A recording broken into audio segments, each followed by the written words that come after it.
being Mack of the Year, what was that like when you got awarded that? Well, you know, with me, like I remember one time I was in New York and I seen Biggie. And so we was at Jacobs the Jeweler. That's before people went up on Jacob the Jeweler. Everybody was going to Tito. Remember Tito? He was the guy that everybody used to go. That's why Puffy said, I go to Tito. You know, Jay-Z said, I go to Tito. Tito was down the streets on 7th Avenue in the Diamond District. So I went there and I seen Biggie with a watch on. It cost $45,000. You know, he was waiting on Puffy to pull up. You know, so me and him was just chopping up game. Yeah. And then so I went to Jacob and I said, man, I want to watch like Biggie. So he showed me the watch Biggie had, and then he had one with a little bit more diamonds, and it cost 100 bands. So I guess the statue ran out. I can say this. So one of my chicks, she had stole a diamond, right? And the diamond was worth like about maybe 70 bands. You know, so what I did was I traded that diamond, and I ended up dropping some cash. He gave me that presidential Rolex was worth $100,000. You know what I'm saying? So you know, I'm sitting there, and you know, I'm riding. I got this $100,000 watch on, and then I go to all the pimps in D.C. on the track, and I said, yeah, you know, I'm popping. Yeah, what up, man? It's a light show, man. Y'all niggas pay your light bill today, man. You know what I'm saying? I'm just popping it on them, right? Yeah. And they like, oh man, kid, woo woo woo woo woo, right? And then you know, I realized, I said, man, you know, I got this $100,000 watch. I got this brand new Benz. I said, I should be Mack of the Year, because this is the criteria of being Mack of the Year. You got to have your jewels up, you got to have your tools up, you got to have your bitches up. At this time, I might have been 8 or 9 deep, you know what I mean? I got this verse at 16, but I never stayed up under 8 bitches, right? So I had about 9 bitches with me, you know. I said, man, they got to give it to me this year. You know what I'm saying? So, you know, I just, you know, start campaigning like, man, yeah, man, Mack of the Year, man, you know what I mean? And so niggas like, yeah, man, PK, man, yeah, Mack of the Year, man, that man Pimpin, man, you know what I'm saying? So, you know, eventually, you know, they gave it to me, and then, you know, everybody knew I could talk slick. So, you know, I started going to New York, and I go to New York, and I would just put pressure on them dudes, man. I'd be on the track throwing payday candy bars at the bitch, be like, hey, bitch, make it a Pimpin Kid payday, right?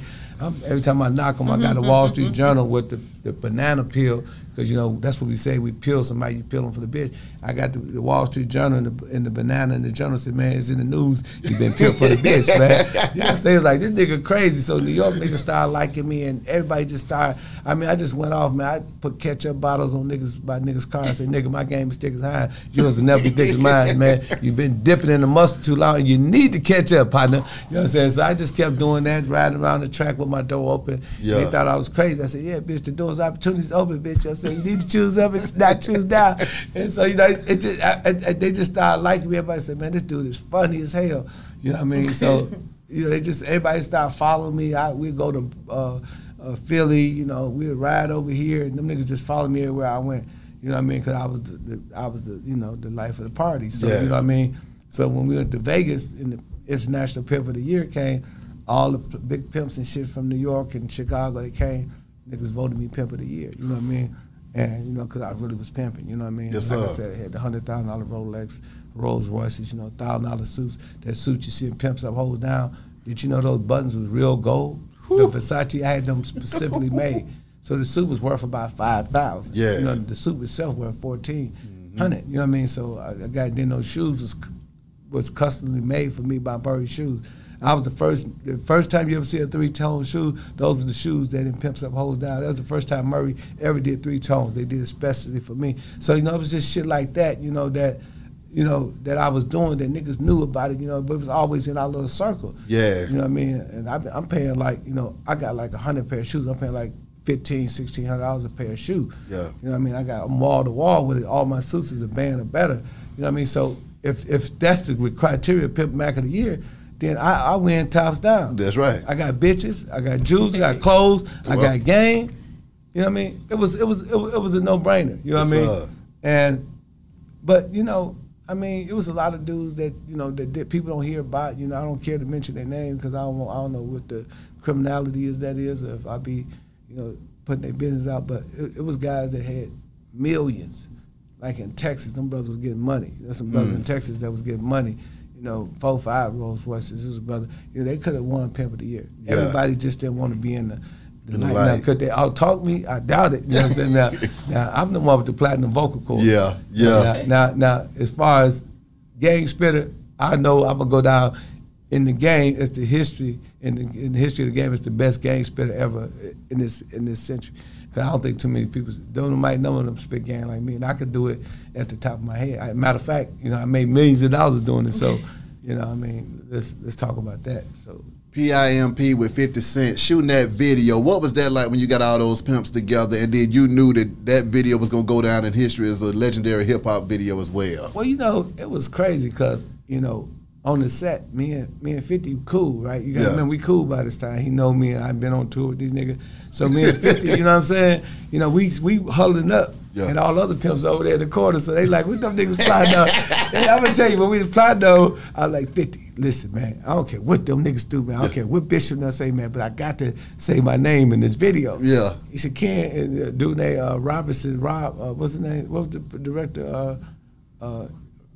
Chris Rob. Yeah, Chris Robinson. He was the director. So I said, Chris, I got to say, Pimpin can't say don't down the crowd on me. I got to say my name. That's right. Because I'm thinking marketing, right? That's right. And he said, go ahead. So they said, I said my name, and everybody else that did their part, it was too late. You know what I'm saying? I got in. So that's type of shit, you know, 50 crazy, because 50 was in on the fly. You know what I'm saying? 50 was in on the fly. 50 like, I fucks with you, man. Whatever you want, you know what I mean? Then he gave me a pair of shoes, and he signed them. You know, I gave them to my kids. He gave me some more stuff. You know what I mean? You know, they paid us well. You know, 50 a player, man. Yeah. 50 one of the coldest dudes that ever did it, man. I really, really, really respect 50, man. 50 is like, he like a little me. You know what I mean? What I mean by not in a bad sense, like he little to me, is like he younger than me. Yeah. So, but he think he's a cancer too. We both cancer. He think just like me. If I'd have been 50 and I would have been sold 10 million records, I'd have been doing the same thing. I would have had the BML special. I'd have had the Power special. I'd have had Raising Cannon. You know, I'd have been the same type of dude, because that's how I am. You know what I mean? Look what I'm doing with the hip hop fraternity. You know what I mean? Look what I did with HBO. Look what I did with the book game. Now, I'm not only writing books, I'm also a literary agent. I just signed Boosie. I signed Ice-T. You know, we working on a Master P deal. I signed Corey Wise from the Central Park 5. You know, we sent proposals over there to Lil Baby, Bruno Mars, to all their people. You know, Travis Scott, I've been on the phone with their people. You know what I'm saying? That's just the type of person I am. That's why I like 50. Yeah. Because I know me and him have similar characteristics. Yeah. You know, and I've been like that all my life. Oh yeah, I'm glad you said, cause I wanted to say this in another interview. Rick Ross and all of them always talking about buying the block, right? Mm-hmm. Anybody, you know, you can ask anybody, me and my partner JD, we been buying the block. My partner still owns 6 houses on the same block, on the east side. You know what I'm saying? I was buying all the blocks over there, all the houses. We had our grocery store. We actually protest the Arabs. It was some Arabs at a store. Yeah. All the brothers on the east side, we protest. We told niggas, you better not go in that store. Yeah. I ended up getting the store. You know what I'm saying? I ended up getting the store. You know what I'm saying? Because, you know, the Arabs wanted it. You know what I'm saying? Me and the brother, my man that had it, he was like, man, you know, we ain't gonna let them get it. I said, don't support them. Yeah, yeah. So I can't remember his name, but he gave me the store. You know what I'm saying? And I ended up getting the store, and you know, it was called Ken Ivy Variety Store. So we was teaching young brothers financial literacy back then. My partner owned all the real estate. We owned the real estate. My partner Brad, you know, Don, you know, G, Greg, they was buying all the cribs. We been doing that, man. We been buying the block back. Like literally, we bought the block. I'm with you. Yeah.